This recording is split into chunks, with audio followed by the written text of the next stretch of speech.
They're just busy, sha. They have to be in motion. It's not everything that requires your attention.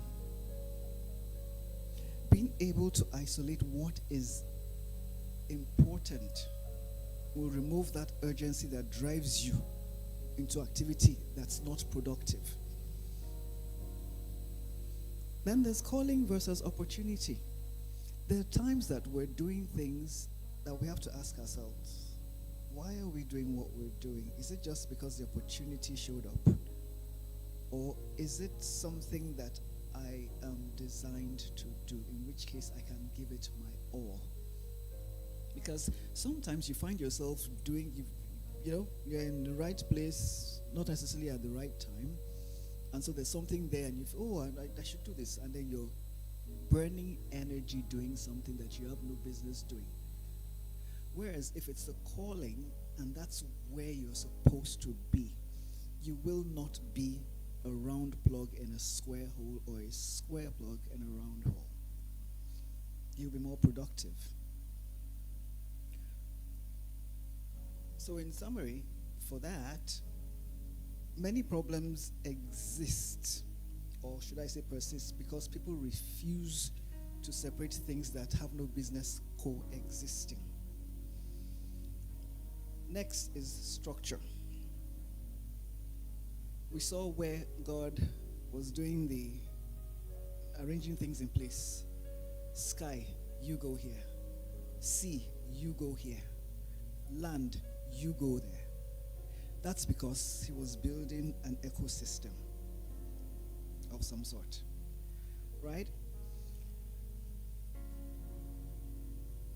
Where there's structure, chaos melts away. And what does this translate to in life? Where there's discipline, some things don't show up anymore. Where there are boundaries, some things cannot show up. Where rules are defined, there is no confusion because everybody knows what he or she is supposed to be doing. This one especially happens in organizations, in businesses. Everybody is working. Whose job is it to do this? It's nobody's job. Whose job is it to collect the salary? It's my job. That happens a lot because there are no well-defined roles. So there's a lot of confusion. You can't hold anybody responsible because nobody's job. It was nobody's job to do that thing. So that is part of not having a proper structure. And then where there are no systems, we've been talking about systems in this place for where there are no systems, there can be chaos. In fact, it's not there can be chaos, there's chaos. Because everything is just going haphazardly. But where there are systems, interestingly enough, where there are systems, it makes things easier.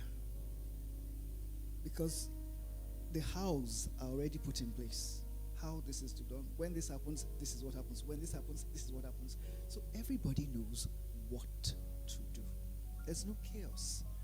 Situations can't catch you unawares because there's already an operating system on ground that drives that. And as a result, where there's no structure, guess what? Resources, talent gets wasted. Because you have people working at a level that's less than what they are capable.